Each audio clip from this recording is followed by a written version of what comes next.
Okay. Does it look like it's recording? Yep, it is. Cool. Okay. So without further ado, let's dive in. Cannabis sativa is also known as hemp, cannabis, bud, weed, pot, marijuana, and countless other names, perhaps even as many names as uses. Its uses include fiber for rope, cloth, bowstrings, sails, building material, insulation, and fuel. Its seeds, which are full of all of these good omegas and fats, are nutritious, and when consumed, either in tablets or as oil on your salad dressing, can help to lower your blood pressure and your cholesterol. When applied directly to the skin, hemp seed oil can alleviate eczema, cradle cap, acne, inflammation, including due to arthritis, and is itself antibacterial and can treat wounds. The mature cannabis flower, on the other hand, has even more uses than its roots, stems, leaves, and seeds combined. Within buds from single plants, scientists have isolated and identified hundreds of different bioactive compounds. That is, compounds that interact with at least one signaling pathway in our bodies. Healers have utilized the flower to treat a plethora of diseases for at least 4,000 years, and likely closer to 10,000 years, since cannabis was first cultivated at the beginning of civilization, which dates back 10 millennia. One list I found had over 170 conditions for which cannabis might treat, including Alzheimer's disease, cancer, chronic pain, epilepsy, gout, major depression, PTSD, shingles, and at least 164 other conditions.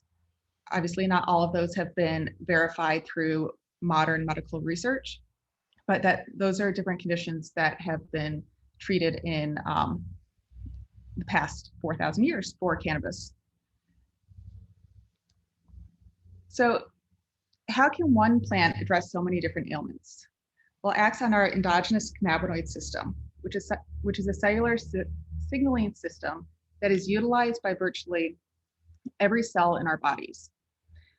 In this system, lipophilic or cell membrane loving compounds called cannabinoids message between and within cells.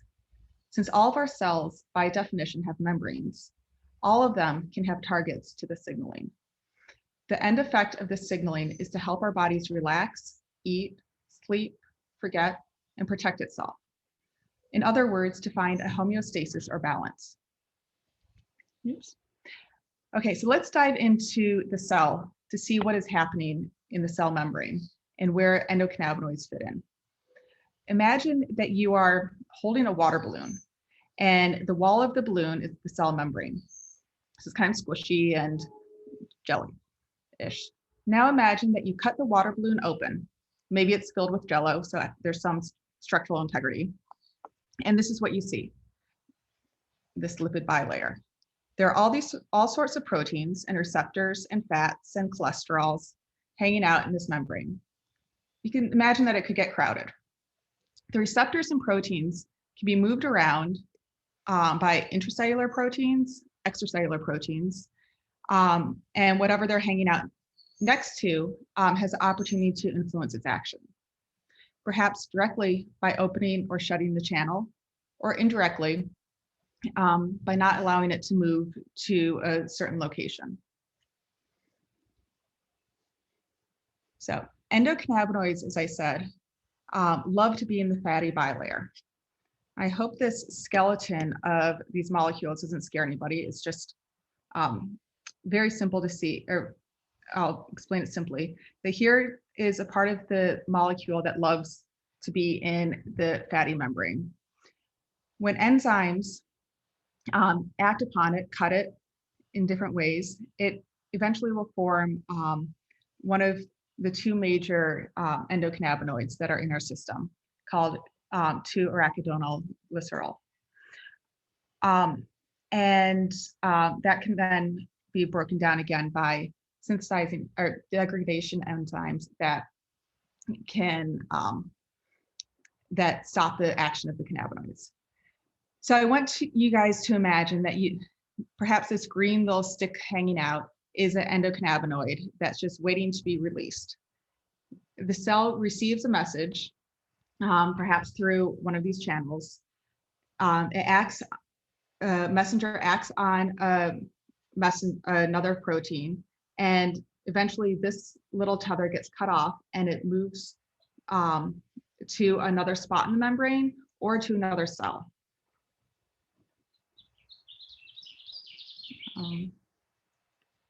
Okay. There's recently been some work that has shown that these little molecules that can be hanging out in the membrane can influence the receptors from inside the membrane. So the ability of these endocannabinoids, which are these membrane-bound molecules, has just been expanded to an infinite number of different targets, because all of these receptors that are depicted here are in all parts of our body, all cells in our body. And we had historically only been looking at ligands that connect or activate parts of the protein that are on the outside of the cell or the inside of the cell. Now, if we're saying that there's parts of the protein that are accessible within the membrane and can alter the activity of that receptor, it greatly increases the ability of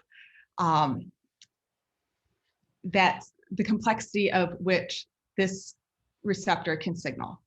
I'm getting really into the nitty-gritty details of the neuroscience, but I'm hoping that you can kind of appreciate, or what I want you to get out of this is imagining that you're on this ball and you have these proteins that are kind of moving around, and the endocannabinoids are stuck within those membranes and acting.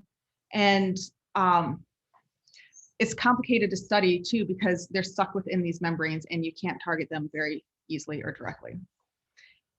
So let's zoom out a little bit to what's happening at the cell when two cells are talking to each other. So what's depicted here is two neurons making a connection. And we often think that there's these connections, like we make schematics and stuff like that with one cell coming in and another cell over here, and there's all this dark space around it. Well, this is an actual connection, and this is the micrograph, or the microscope image in which this three-dimensional structure came out of. And you can see that this is just a very crowded space. There's lots of different neurons that are next to each other. And if you have signaling going through different membrane, that's membrane-bound signaling, and you have all these other membranes around, you're going to be able to have lots of different signaling to both the presynaptic, or the before cell, or the after cell. And indeed, you can have these endocannabinoids can go to the cell that was just talking to it as a way of lowering the voice or lowering the activity of that cell. It can act on itself to tell itself to lower its activity. In most every case, endocannabinoids act as a way of depressing or just toning things down a little bit. And these molecules can also act through other cells in the brain called astrocytes, which are not neurons, but still have a lot of activity.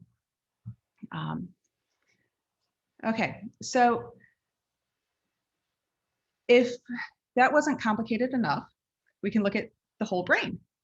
And in the whole brain, we have pathways which are responsible for different physiological responses. So what is shown here are just various blobs of your brain that have that are involved and implicated in stress responses. And you have your brain, you have adrenal glands, which are part of the sympathetic nervous system, and you have other inflammatory cells that also feed back into the brain. Now, all of these cells and all of these systems have the ability to be modulated by cannabinoids. And each one can be modulated to a certain extent and differently than the other ones. And so if you were, and this is just what you have naturally happening. Now, if you were to take cannabis, the cannabis or the cannabinoids that are in the cannabis plant now can differentially affect these different pathways, because not all are going to be sensitive to every single cannabinoid the same way as other pathways. And so you can get this modulatory effect of your system, so that if you have PTSD or a hyperactive fear response, you can dampen down part of that fear response without losing other responses that are important for your survival. Okay, so that was a kind of a deep dive into how cannabis or endocannabinoids work in the brain. Now,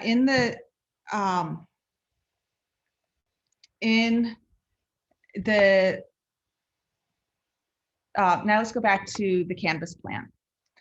How can a single plant species build and heat our home, clothe our bodies, clear up our skin, and cure all of our ails? If you remember all the list of things which I told you cannabis could do above. Through selective breeding of cannabis, we're able to go from large, thin hemp fibers to selectively breeding and cultivating flowers that became bigger and bigger and had more bioactive compounds in it. So as you go from just the stalks and the leaves of what we consider, or what is legally defined as hemp, which has very low THC content in it, to what some people would pay a lot of money for in the cannabis flower over here, you have an increase in the bioactive compounds. You have THC, which is one of the most talked about phytocannabinoids, which gives a little bit more of the psychoactive effect, and CBD, which now hemp is being produced to have very high CBD counts, so that you can get some of the other bioactive compounds that are found in the flower, but still stay within the legal limits of very low THC content. And there's terpenes and flavonoids and other fatty acids. This plant is a pharmacy. It is a complete pharmacy, and it's quite amazing, everything that's you can find. So just to regroup, there's phytocannabinoids, which are very similar to the endocannabinoids that we have in our system. They're terpenes, so molecules like hops or myrcene that are found in hops and lemon and different pine, what you smell when you smell pine. All these terpenes can be found in the flower, and they give a different, they have different bioactive targets, and so it can give a different experience when cannabis is consumed. So I've talked about all of the pluses of cannabis. Are there any downsides? Well, the biggest downside is that if you consume too much, you're going to have a low effect. So this is a dose response curve, and it's an inverted, what some call as an inverted U, or the biphasic dose response curve. In this, if you think about the amount of cannabinoids or cannabis that you're taking on the x-axis, if you start off taking a little, you'll have a little bit of a benefit. But as you take more, consume more of the plant, more cannabis, the effect becomes greater until you have an optimal dose for the best benefit. After this dose, if you take more, you're not going to have such a great effect.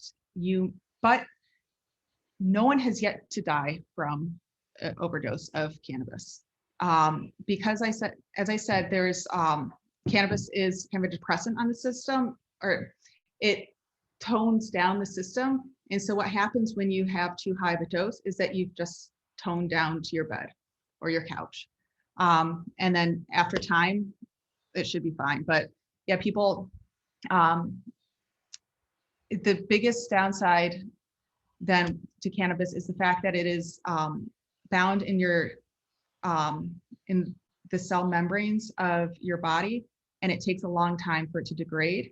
And so you can continue to either test positive for drug tests days after you've consumed cannabis, or if you've consumed too much, you will continuously have the byproducts of that cannabinoid released into your system for several days. And that's both the beauty and the harm of the drug. It also means that the benefits are longer lasting than perhaps with other substances. Okay, so that was a whirlwind through cannabis and it's the neuroscience behind it. I had wanted to do all this introduction to the history of cannabis and it through antiquity, and there just isn't enough time.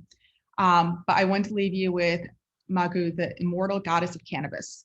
She was a Taoist goddess, and she brought healing and great benefits to all around her by bringing the cannabis plant to them. So if there are questions, we can, let's hold the questions for the neuroscience in the chat or in the Q&A, and we will move to Dasheeda, who has a ton of really interesting information to give us. Thanks so much, Abby, and thank you so much for initiating this. In my journey in the cannabis space, I have not seen Princeton come to the table to talk about cannabis, let alone the science. And as someone who was MoBio, or molecular biology major at Princeton, it is actually really important, I think, for us to infiltrate in some way, shape, or form. I think it does start with the alumni, and eventually we'll go back to the schools. I'll share screen as well. And I'm going to be honest, when I am on one screen, so when I share the screen, I cannot see the chat. If for some reason my sound or picture goes out, please shout it out, Abby. And then, yeah, I'll look at the questions afterwards. So like Abby said, cannabis is moving mainstream, and I have definitely felt like I've been at the forefront of it over the last 5 years. And so I'm going to talk a little bit about what we're doing with reframing equity and boosting esteem with cannabis. So like I said, I am class of 2000, and I graduated with a molecular biology degree and eventually went on to get my MBA and worked for a lot of large companies. At some point, though, during my journey, I recognized that I had early signs of MS, various autoimmune challenges. So about 10 years ago or so, I became a closeted cannabis patient, utilizing cannabis much in the same way Abby talked about. Really, given the fact that I'm a molecular biologist, just in terms of training, it made it a lot easier, I think, for me. But I also recognize the challenges for a lot of people, especially working and living in illegal states. And so I became a very, very staunch advocate about 5 years ago after my mom passed. I think it was really life-changing for me to just come out the closet and do what I feel like is the right thing for the plant. My journey has been quite extensive, but I brought my family along the way. We launched the WeedHead Company to really just chronicle the journey, because I don't think a lot of people thought that you go to Princeton to quote unquote sell weed. But having worked at Target and Victoria's Secret, it was actually pretty easy for me to infiltrate into the industry or integrate what those skills were. Eventually, I was starting to be on every single platform talking about cannabis going mainstream and rebranding cannabis as medicine, since it is medicinal inherently.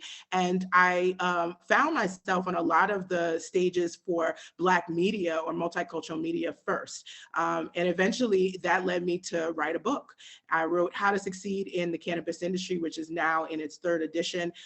And it eventually became a bestseller. I've been around the country with the book.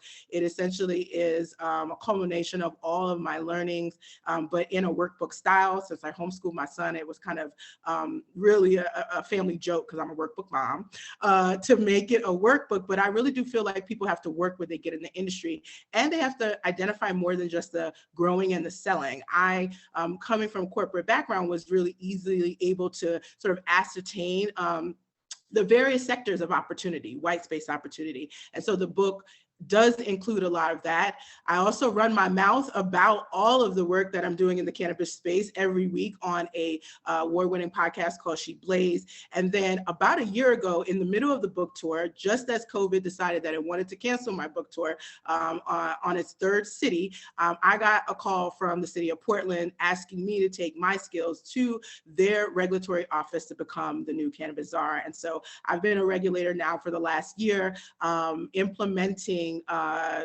all of the cannabis licensing, compliance, education, and equity initiatives for the city of Portland, Oregon. And it has definitely been quite interesting.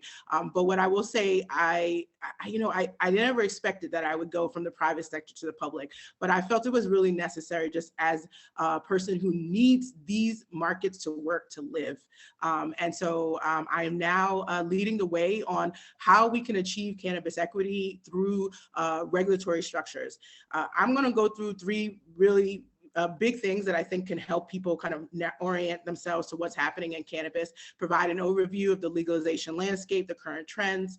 I'm going to also introduce to you guys the pillars of health equity, reframing the definition of social equity, and highlight a three-pronged approach to achieving cannabis equity. And then last but not least, I'll leave you with what I'm working on, my biggest project to date, which is the Chem Global Campus, which is a demonstration of cannabis health equity in action, and as we create a pipeline of education and success in a multi-billion-dollar industry. So like Abby said, we have this genus, cannabis, that has been arbitrarily trifurcated by the regulatory system, so man-made. There's no scientific designation of this 0.3% that makes hemp hemp. And in fact, the World Health Organization is at 0.2%. And so the first arm of this trifurcation is hemp. It is federally legal, is definitely the lowest barrier of entry. And what you'll find is, depending on the market you're in, you can have flower or not. Up until recently, New York, for example, banned flower. South Carolina has flower banned. However, there are states like Florida where it's not necessarily banned. And you're starting to see that the USDA is playing in the space, offering grants around it, as well as state-approved licensing.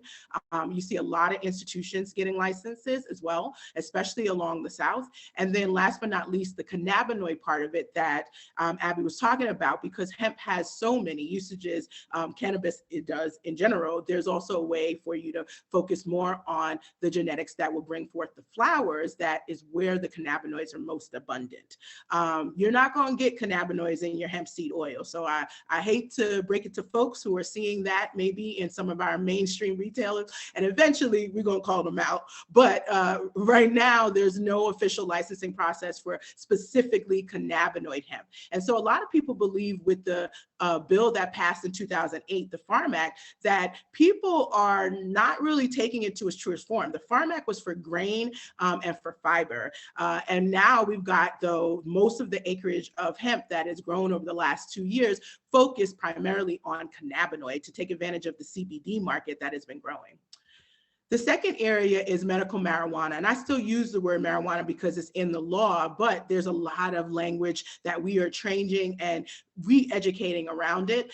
In the case of our history, this is a word that has been really used as a tool to make cannabis foreign to America, and it worked. And so now we have what is, sort of just the culturally a Mexican name for cannabis, like kaya and all these other names that you see across the world, now being demonized in our country. And so we've been moving away from it, but some folks believe that becomes a whitewashing of the history.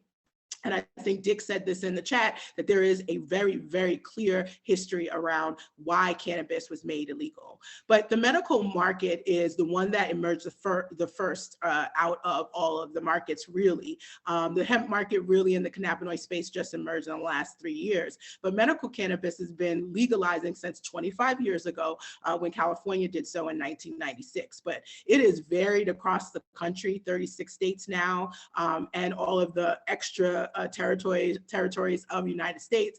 And some of the THC levels will vary. So like in Georgia, they're talking about really up to 1% versus if you go to Oklahoma, which is a medical market that is booming, it is whatever you grow.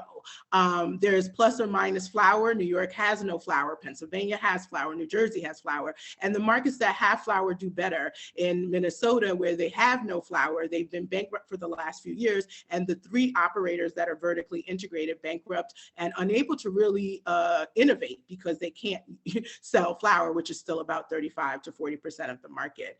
You'll see limited licensing often, like Florida only had 6 licenses initially, New York 10, and I believe New Jersey had 12 licenses in total right now. But these people are usually grandfathered into the adult use market. We've been getting some pushback around it, but usually if you get into the medical market in a state, you have a much better chance of transitioning into the adult use market. It requires qualifying conditions, and some states are very rigid. At some point in New York, you basically had to be dying to get a cannabis card. And ultimately, that's why I moved from New York to Arizona to get a medical cannabis card so I can get an assortment that you're used to seeing in the underground or legacy market, but fully legal within the state. There are some penalties for possession that exist in some of these states. You can still get arrested. And a lot of states do not offer home grow, which means that you are subject to whatever is popping in the nearest cannabis cup for you, because ultimately, you know, cannabis is not monolithic. I think that that's definitely been hindering the medical market. And last but not least, adult use marijuana. Some people like to refer to it as recreational, but as we start to really transform and change the lexicon, what we recognize from the data is that the top 3 reasons that people shop the adult use market is actually medical, for sleep, pain, and insomnia. And when you think about how much money pharmaceutical companies make on just those 3 ailments, we can see how disruptive cannabis can be as an alternative to a lot of the drugs that we currently have on the market. Adult use usually means 21 and over, although Montana passed with 18. It almost always includes flower. I'm not sure how a market would actually survive without it. Multiple licenses are tending to be the trend now, although in the past, there were some adult use markets that opened with vertically integrated licensing. And then people say a lot, regulated like alcohol. And I don't necessarily have a problem with that because I understand that it creates a regulatory framework that we understand, but let it be clear. Cannabis is medicinal and it's all the time, inherently. Whether you recognize it or not, it is working. And Abby really broke down how it's working. We have very little evidence that alcohol works that way.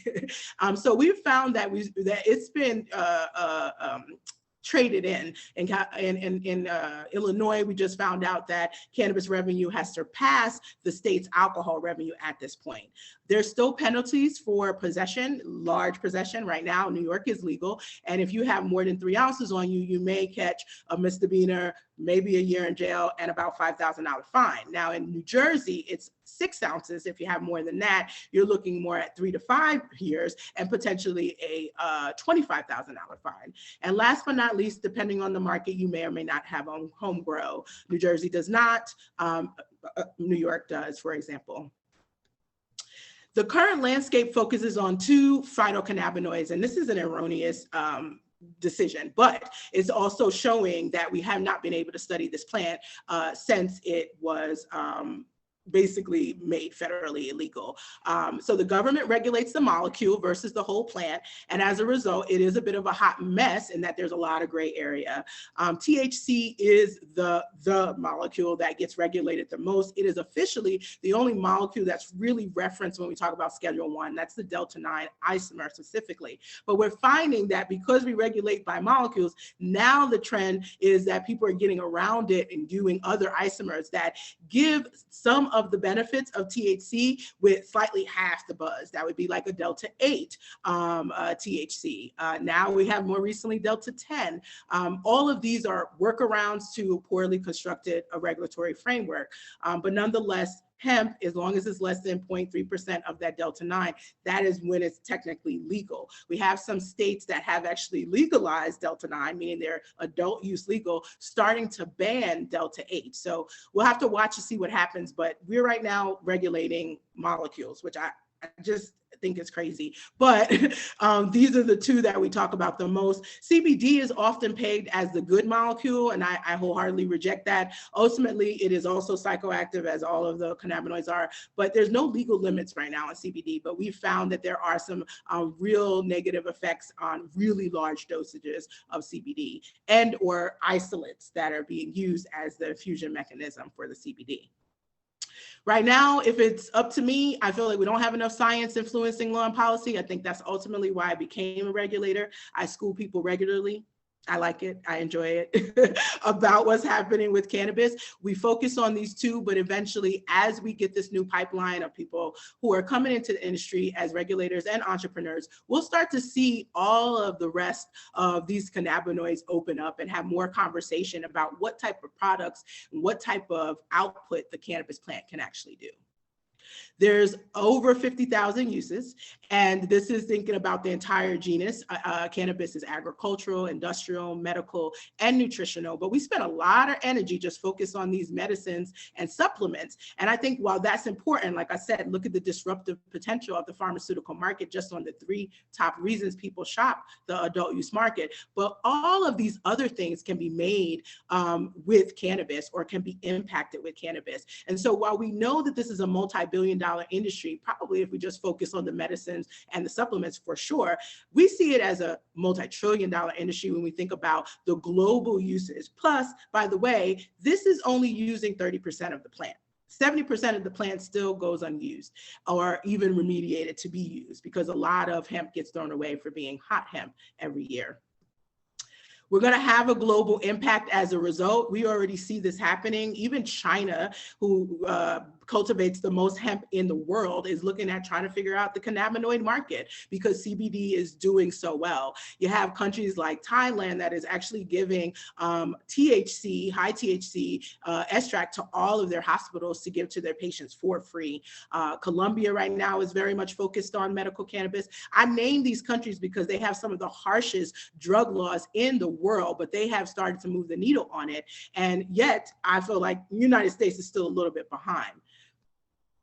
Now, that being said, in the last year or so, although I think a lot of Black and brown people who have been in the industry have been talking about this for a while, on the backdrop of George Floyd, we really started to have a much larger conversation about we're legalizing and all of this potential multi-trillion-dollar industry, but we forget that we've been criminalizing it for the last almost 100 years.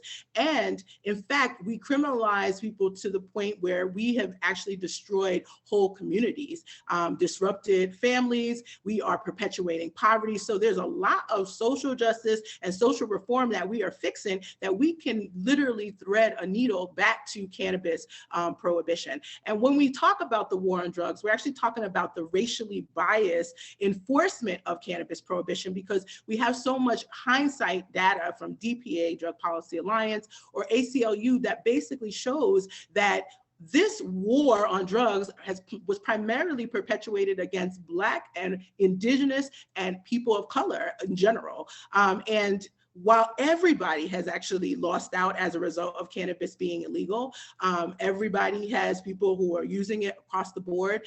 Everybody has people that are being arrested. These are the groups that were disproportionately so.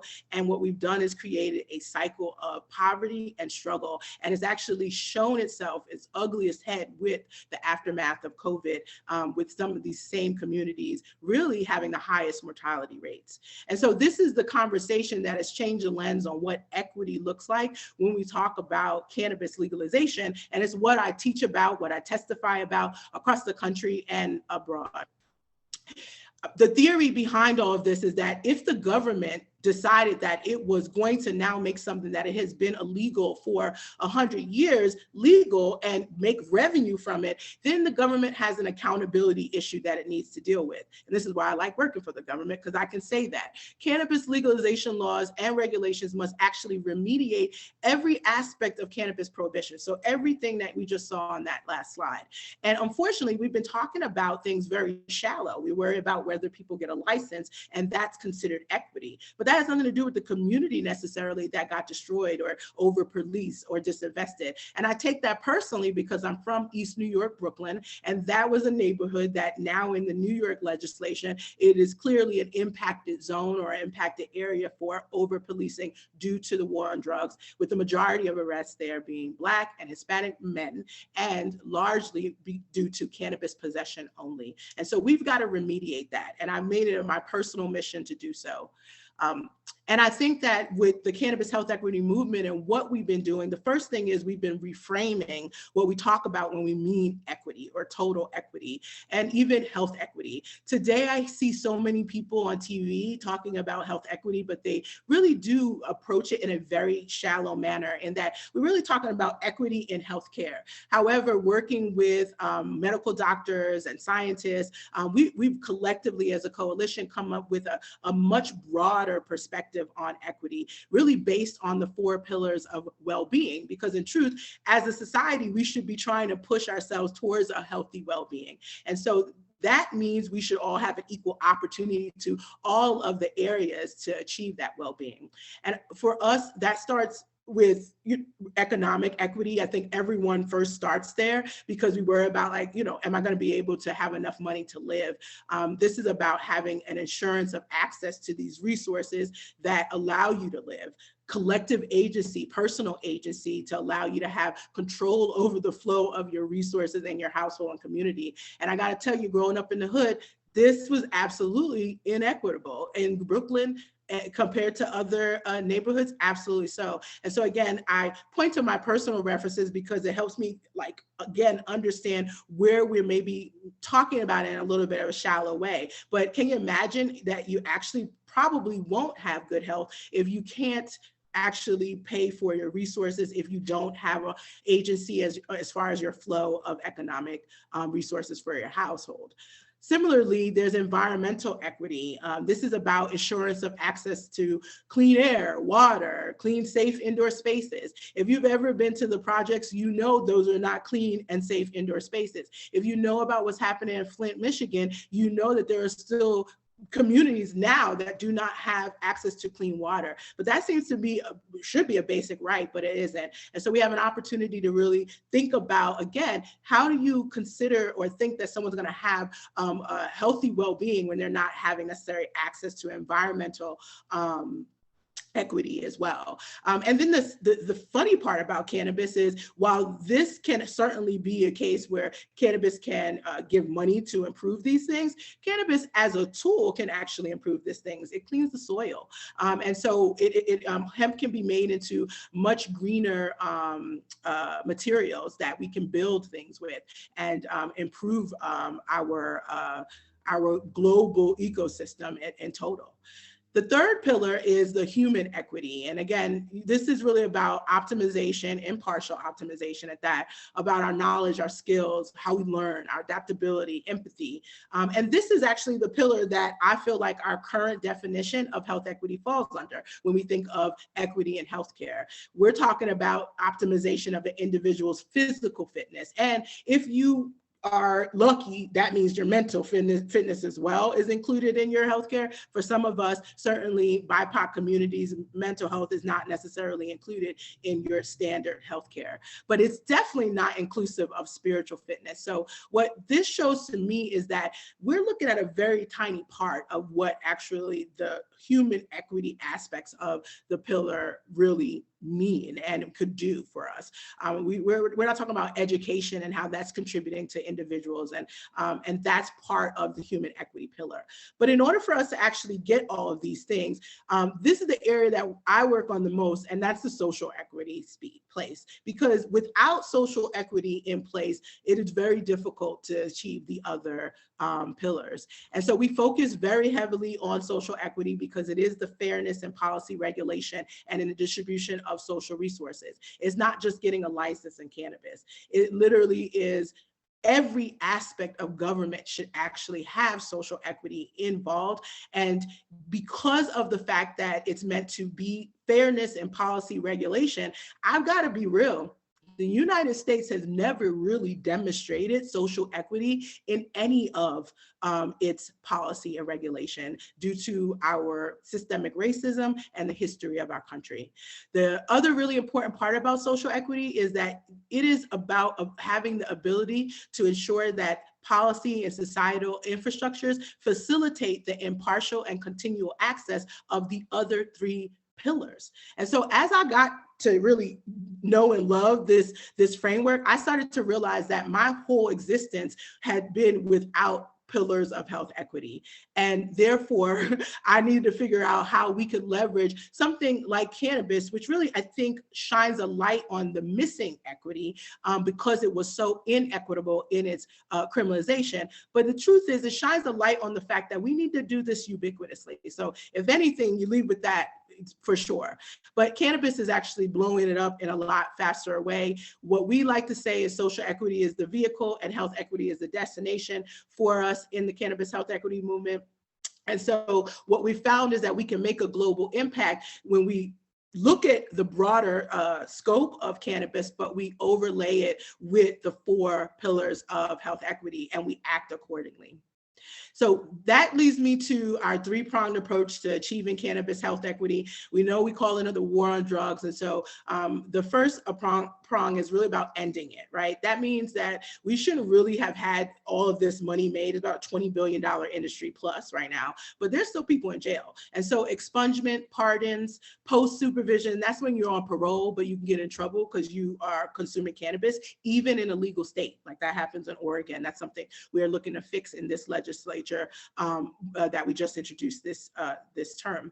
Re-entry support, getting people back into society after pardoning and also getting them the resources they need that they've been depleted. Clearing collateral consequences in policy, like parents can get in trouble. You can catch an extra case if you're a cannabis patient. And even if your children are not around, they will put child endangerment. Especially moms. Like these are the things that are challenging right now. And then decriminalization. Like I said, most states, they will say you can have up to a certain amount in your possession. As a person who uses cannabis every single day, all day, and I shop at places like Sam's and BJ's, I buy in bulk. So let's just say New York's limit would not work for me. I would definitely be catching a case. So when I say decriminalization, I'm talking about all bets are off on possession. You shouldn't, it doesn't matter how much the weight is. And certainly if you don't understand how many milligrams are in an ounce, milligrams of THC may be in an ounce, or how much your yield may be on a plant, then you probably shouldn't be the one deciding what that maximum should be. It shouldn't be in statute. It probably should be in a policy. And we, I think, must have expungement as sort of the mandatory minimum of cannabis equity if you're intending to really end it. The next is for us to repair it. So one thing that I've been doing in Portland that I'm really proud of is that my city is the first city to have a community reinvestment grant fund tied to cannabis tax revenue. So essentially I take the money that the city has made from cannabis revenue and I reinvest that back into our most harmed communities, the Black, Indigenous, Latinx communities in Oregon.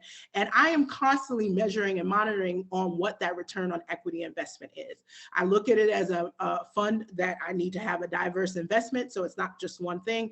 And ultimately, it has been successful and I've been testifying about it. Illinois is one of the first states to have it in its legislation, and New York, in its landmark legislation that just passed on March 31st, has 40% of the cannabis tax revenue from the state, this being what we believe to be the largest state, or will be the largest state, going back into community reinvestment and impacted communities like my own East New York, Brooklyn.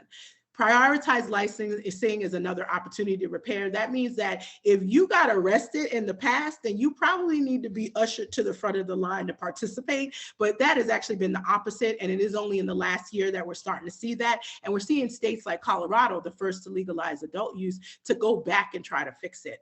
And then business incubation, because there's also a lot of people that, especially baby boomers, dealt with the brunt of some of the most ridiculous draconian laws. They got through it, and now they don't want to necessarily deal with the plant, but they do deserve the benefit of being restored and or reinvested in. And so having ability to, incubate businesses within community. But at the core, again, mandatory minimum, and I'm using that term on purpose, given how many mandatory minimums were given out for cannabis possession, the mandatory minimum for cannabis equity is community reinvestment. And then last but not least, we need to prevent the further harm. And that means that we actually have to have accountability systems. We done legalized so many states, as I've shown, but we're not measuring, we're not monitoring, and we're not really doing a good job reporting how we are actually achieving equity, even though there are so many equity programs that are popping up.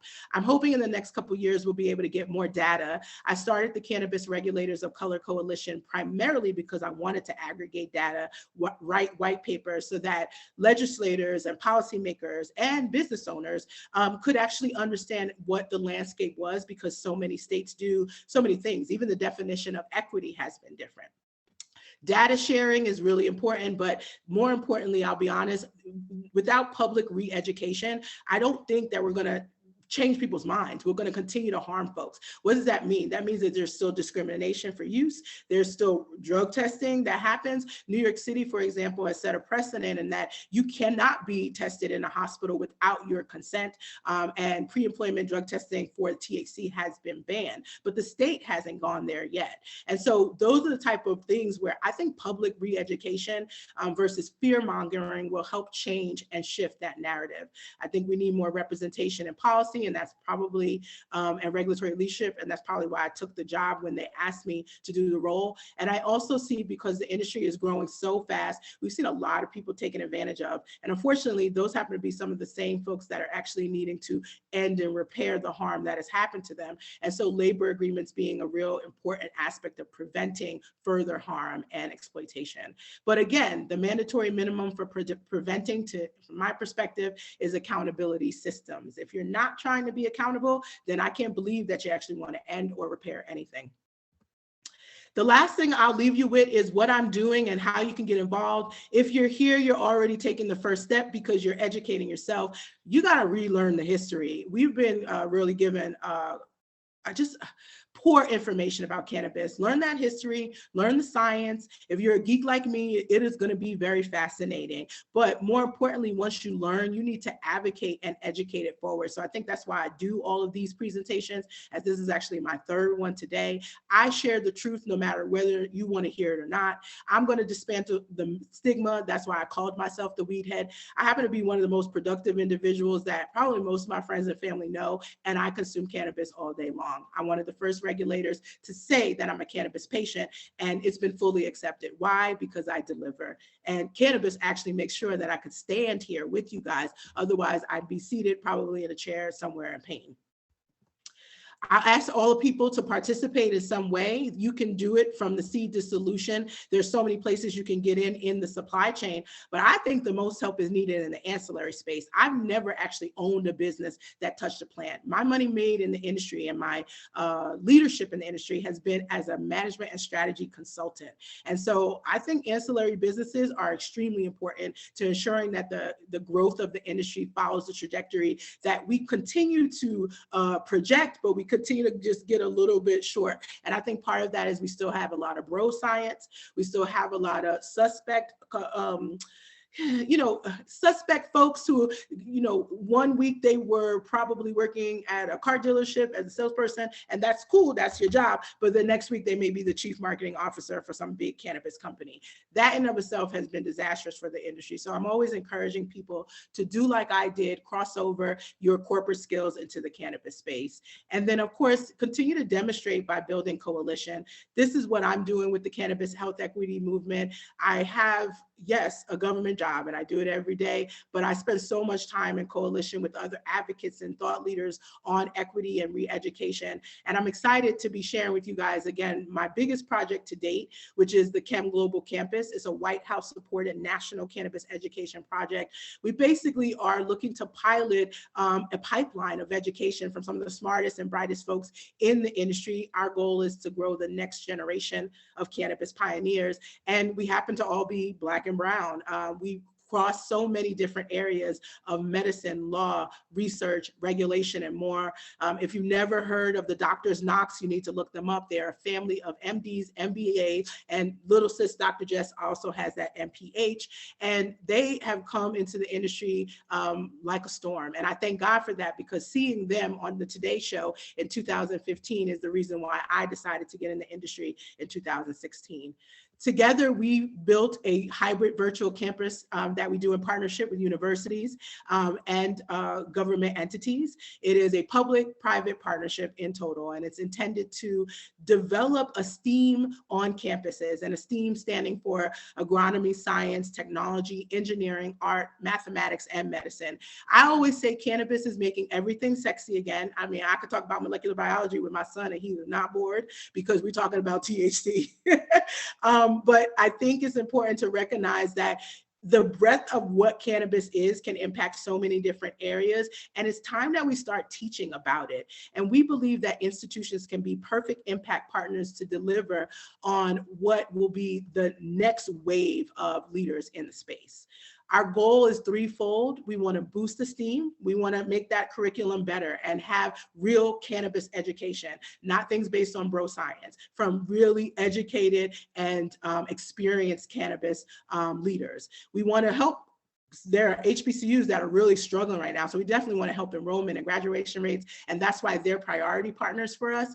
And then we also want to establish an experiential pipeline. We work with a lot of the biggest companies in the space, and they are looking for talent. And that starts with going to the schools and partner. And so we're that conduit. And last but not least, one of the biggest opportunities we have, especially working with HBCUs, is restoring underperforming Black communities through land revitalization projects, entrepreneurship, and job creation. I got to do it in the private sector, and I'm excited to be doing it in the public sector with private partnership, because I think it's long overdue for us to figure out how to get back to hemp, cannabis as a cash crop of the United States. And it's going to start with re-educating at the, I think, high school level, which is why we do dual enrollment, dual curriculum. We are boosting cannabis esteem with so many different things. Again, the virtual experience, but we just wrapped our Chem Institution Consortium's semi-annual educational summit. Thank Abby for joining us there. We have a scholars program. We work with expungement and legal clinics, agricultural R&D. We help start those things. We have a BIPOC farmers cooperative. We work with cannabis. We work on cannabis workforce training with institutions, develop small business incubators, working on health disparity research and health policy. And we do all of this under the support of, yes, corporate partnership, but that helps drive, that 20% helps drive 80% of federal grants, because we work with the hemp plant.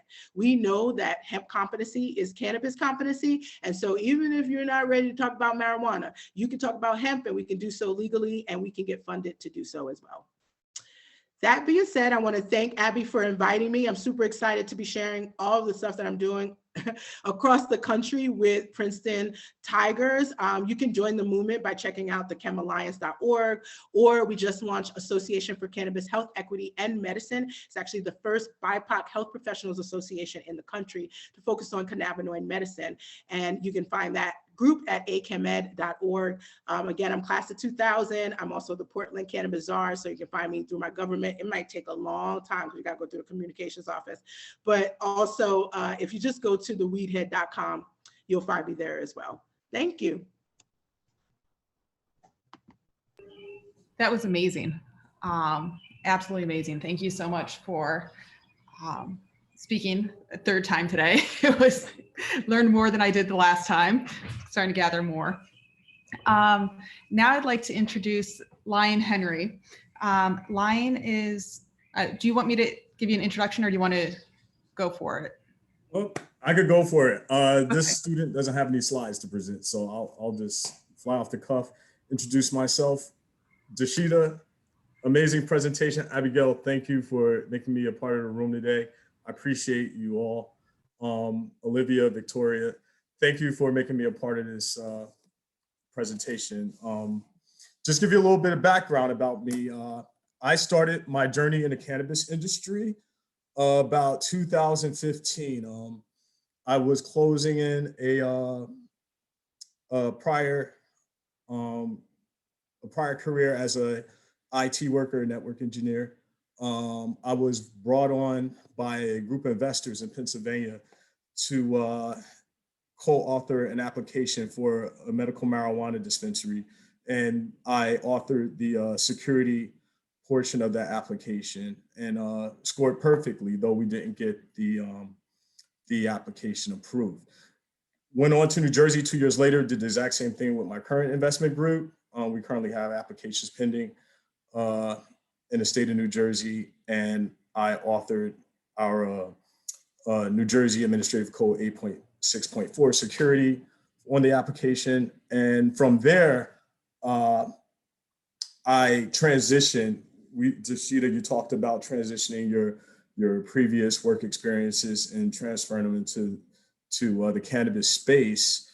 I went on to work at a dispensary in New Jersey. I worked there for 3.5 years, worked in their cultivation area.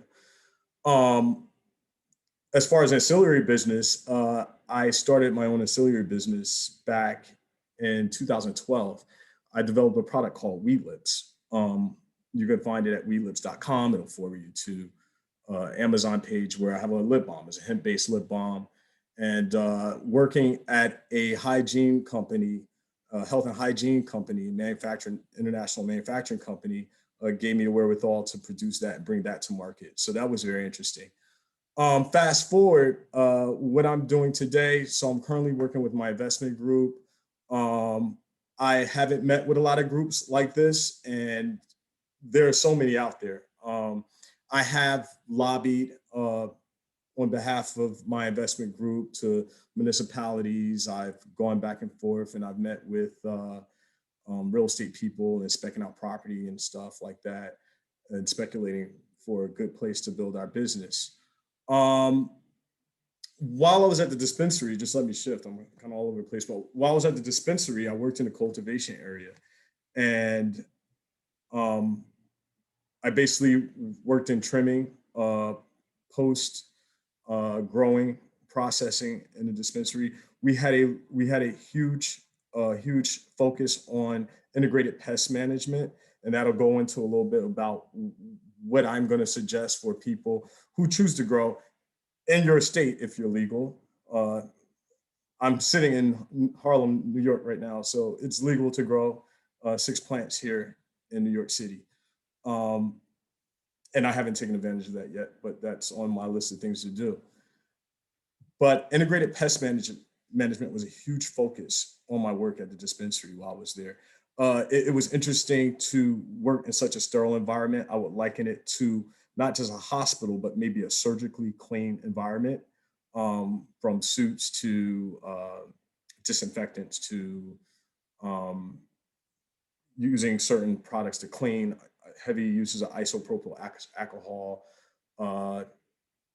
having bleach mats everywhere where you enter and exit the building, to make sure that the environment was constantly sterile. And then to step into a COVID environment where we had to add extra protection to protect the workers. It was almost as if we had pre-planned for that, and we did a good job at that. I've learned to pay close attention to, we talk about growing the plant. You have to take all of the elements of the earth and really keep those in mind as you're growing and cultivating the plant, from germination to harvest to curing to consumption.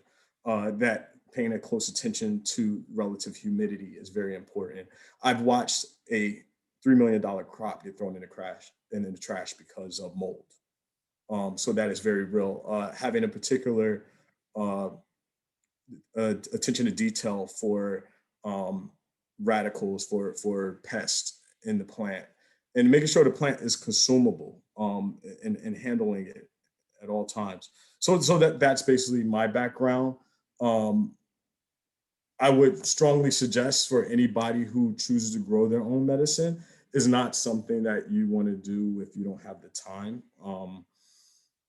I've asked a grower, a industrial grower, I said, how do you know when you have a good crop, or what's your secret ingredient for having a successful crop? And it was like giving it love and giving it love and giving it attention and treating it like your baby, and not walking away from it, but always paying attention to the environment, the humidity, CO2 levels, your airflow,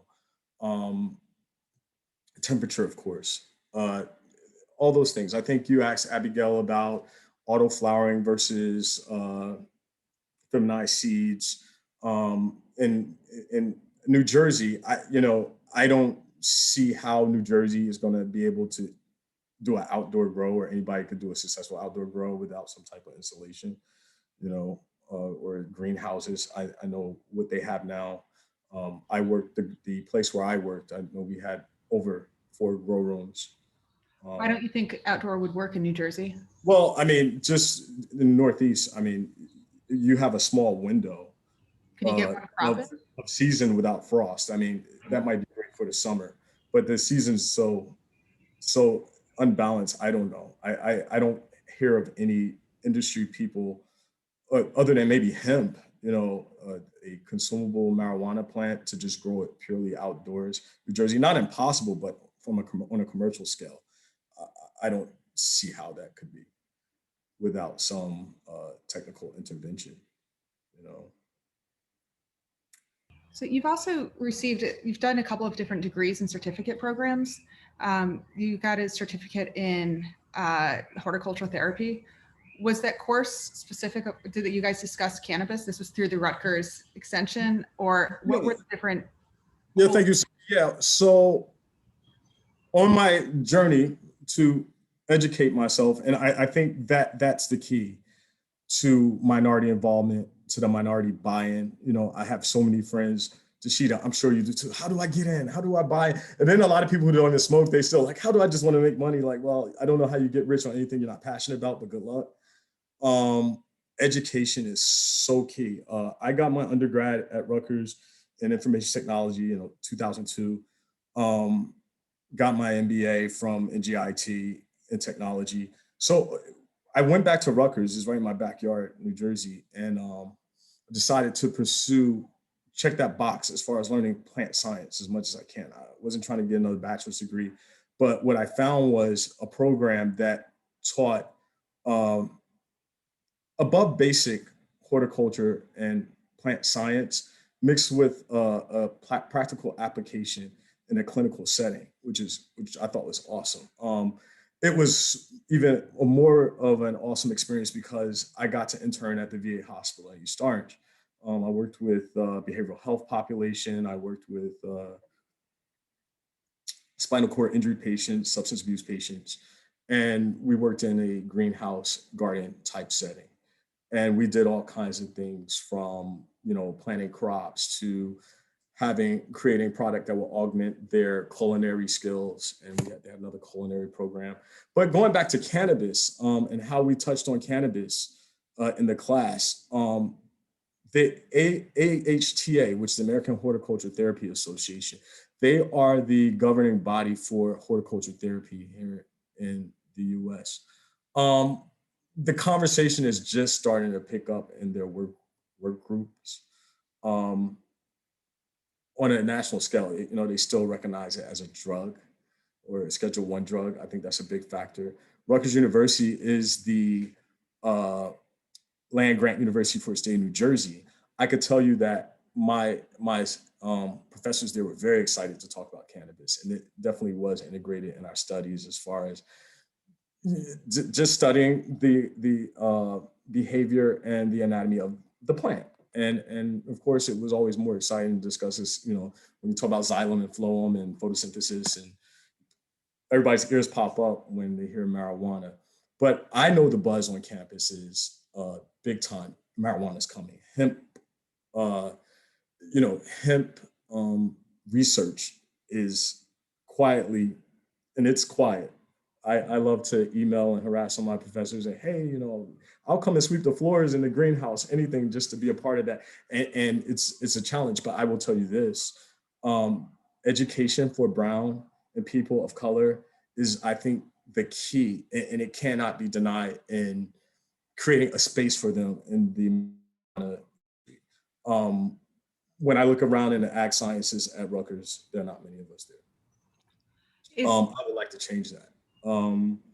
I think that is a key. I look at a place like Cook County in Illinois, where I think it's Evanston, Illinois, and they are the first township in the country to use marijuana proceeds as a form of reparations. I think that's awesome. I think that's a good test case that should be presented national, and a tool where you could set aside funding for education and then allow people of color to create a place of, whether it's ancillary business, whether it's so many sciences that attach to this plant that can open up, means and ways for economic growth and a career path.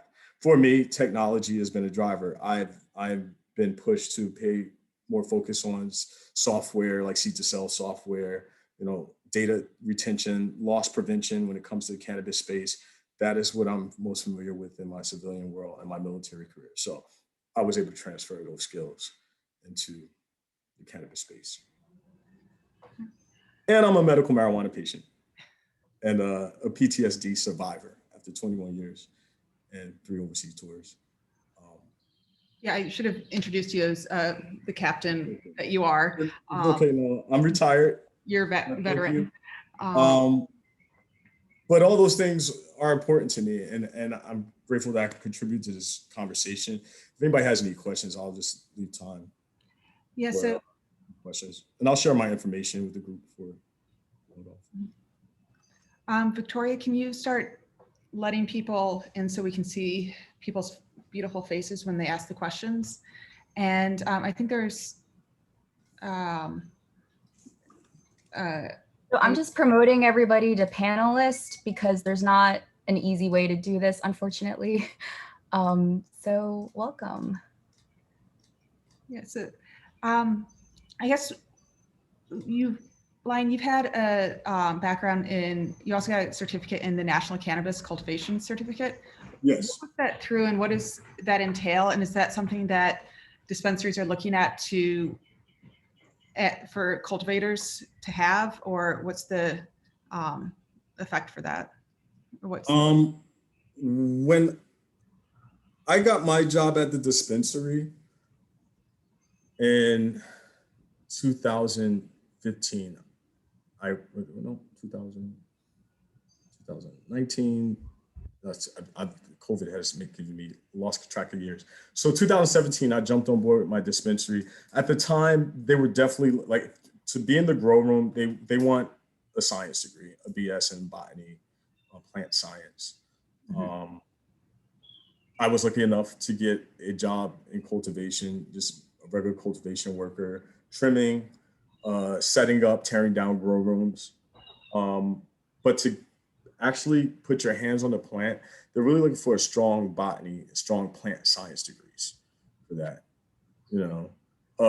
Besides that, the certificate program that I went through gave a good overview of the entire life cycle from germination to growing and how to handle the plant and respect the plant. I work in the cultivation area. You need to be fluid in a dispensary because you might get pulled one day to go work in a packaging area, or you might get pulled to work in an extraction lab, or you might get pulled to go set up a grow room. So you should have a full working knowledge of what really goes on and how to respect that whatever space you work in for the integrity of the product. And that's basically what that certificate gave me. Okay. Thank you. Thank you for the knowledge of the boots on the ground work that you've been doing. I don't want to ask all the questions, and there's also opportunities for you to ask questions of Dasheeda or myself, if you're interested in more neuroscience, I can pull out some more. So please let us. We also had some questions submitted in the chat earlier as well. I think we had 2 from David. Do you want to ask your question yourself, or I have it as well if you would like me to read it? You can. So go ahead, read it. Okay, sure.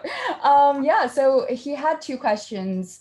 How do the personal and social benefits of the buzz and the rituals compare to the biochemical benefits Abby outlined? I guess this is directed towards Abby. Can you please, I didn't see that question, I'm sorry. Can you repeat it? Absolutely, I'm going to send it in the chat. Oh, the point is, all we cared about back in the day was getting our social and personal use legalized, and we really thought the cultural benefits were justification enough. So how do you weigh just the legalization of what people are doing versus legalizing something that's going to help them biochemically? So I think you want to. And the question's not just for you. Okay. Yeah, so I think back in the 60s, trying to legalize cannabis has a different social impact than trying to legalize cannabis now, given the 50 years that have passed and how it's now become much more than just legalizing something which 80s, 82. 80s. Okay, you're 80s. Sorry.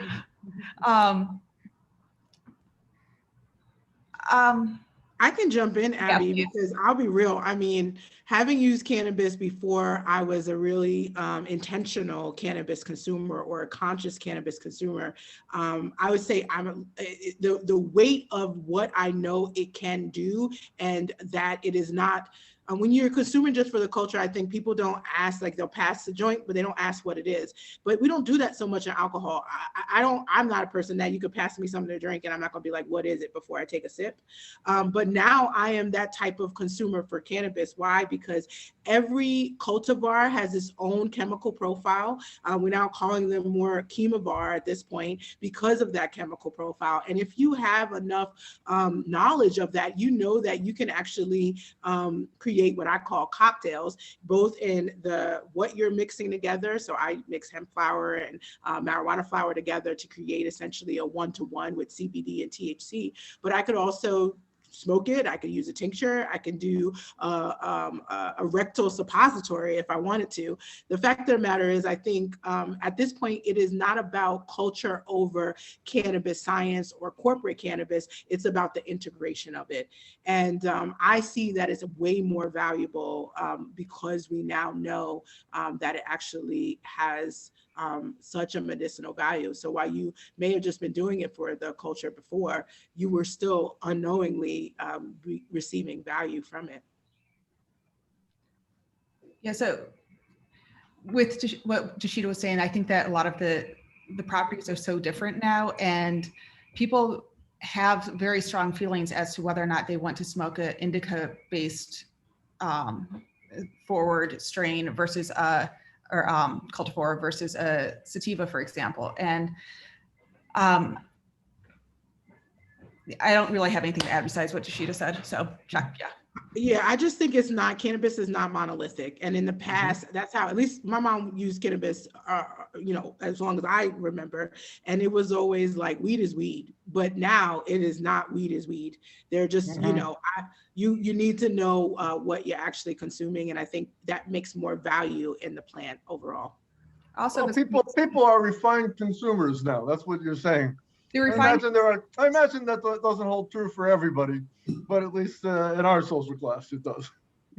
It's definitely trending in the way of the more we are legalizing, the more you can study it, and the more you have people like myself who are for the culture, for the science at the same time. Yeah, the way you guys get the information out there is just terrific. Thank you for what you're doing. So there are some other questions out there. So there's been some difficulty with studying cannabis in both rodents, and which is where predominantly my work was in, And humans, because of the Schedule I aspect of it, there are additional difficulties with studying cannabis, even if it were legal, due to the, since it's, since it takes so long to actually run out of the system and to make sure that you have different responses, and everybody's endocannabinoid system is unique. It's a unique fingerprint that we each have within our very crowded membranes of our cells. We have a configuration of receptors that's unique to us, and having one type of cannabis versus another type is going to affect you differently. And so I think that's why people are becoming more aware that if you are having this higher percentage of THC cannabis, you're getting more of a hit at the beginning, and you want to make sure that you have a experience that is beneficial to you.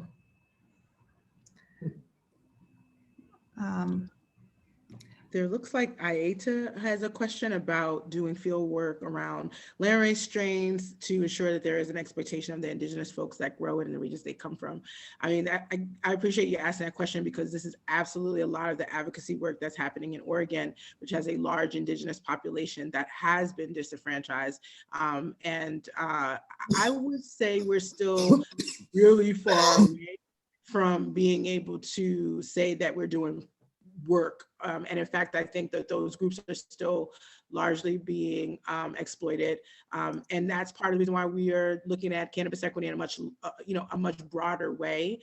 To your point, isn't it just about getting a license for indigenous communities? It's about given credit for the genetics in which they are, pun intended, seeding the rest of the state with, and not at all getting credit, not at all even getting a chance to potentially cultivate legally on their own land. So it is definitely still something that I think it is a work in progress. And I hope over the next few years that we start to see that transition.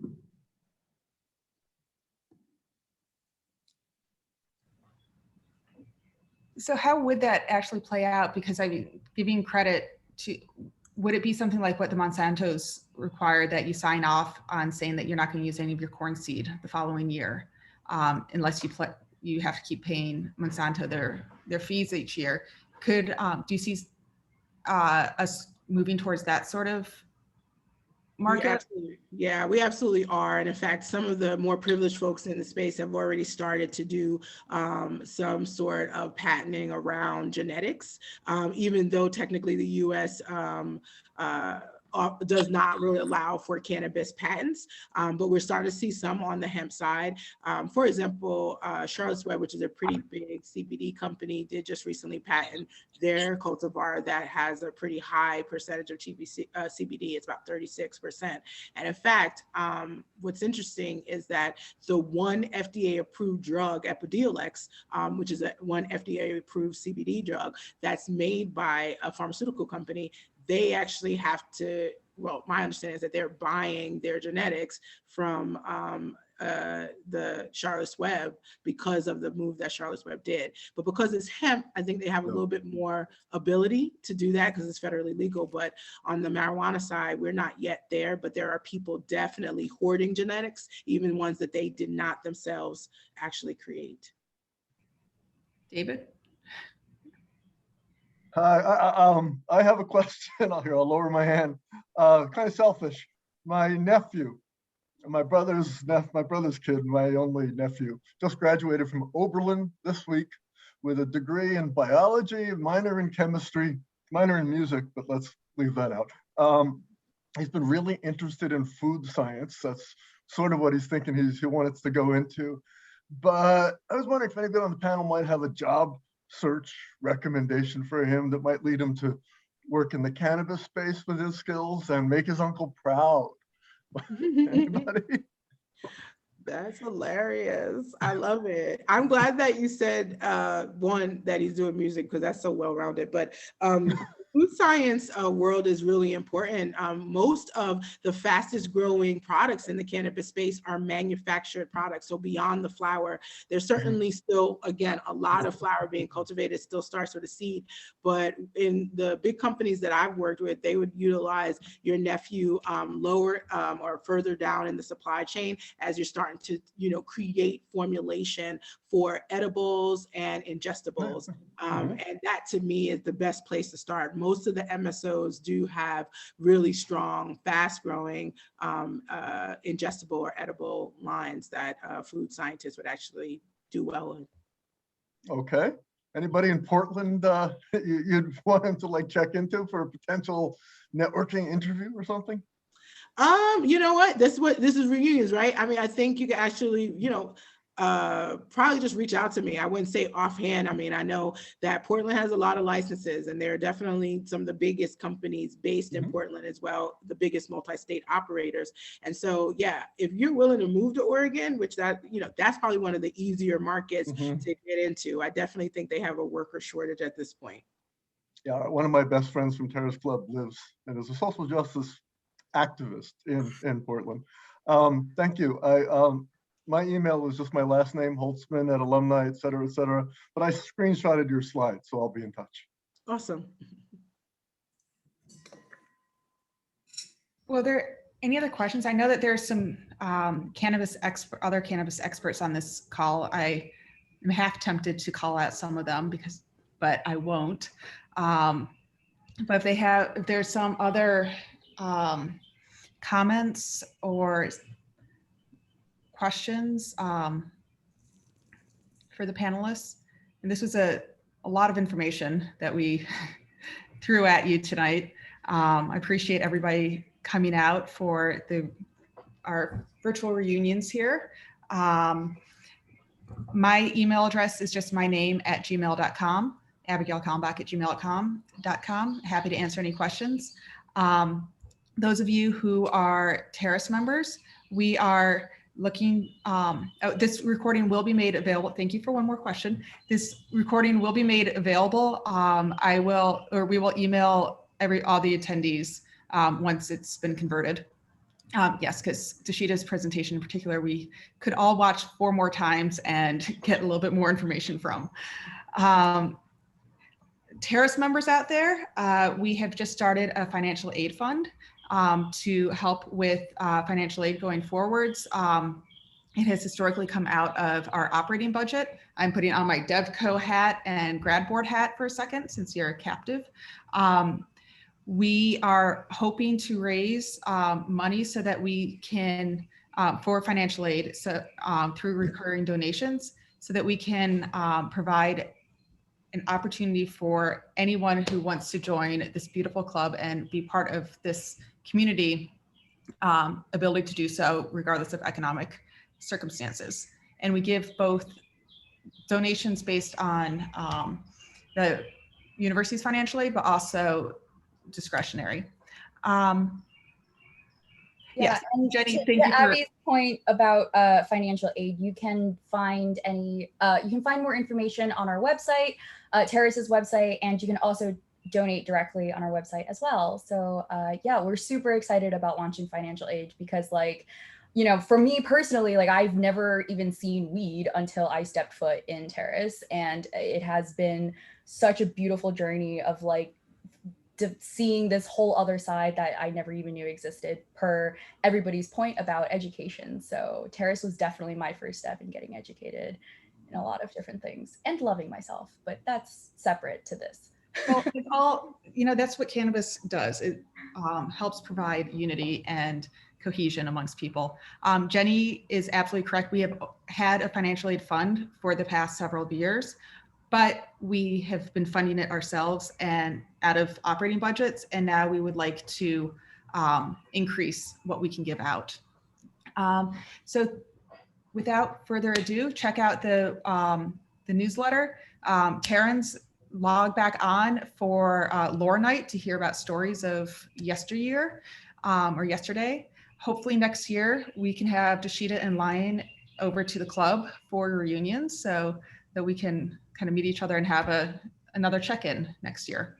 I'll bring the flower. It's legal. Wonderful. Thank you so much to all the panelists again for such an informative and amazing discussion. So thank you again. And yeah, hope to see everybody at Lore Night. So see everyone soon. Thanks for having me. Thank you. Thank you, Lion. Thank you, Dasheeda. It's nice meeting you, Lion. We'll be in touch. Likewise, I'll shoot you my information. Thank you. All righty.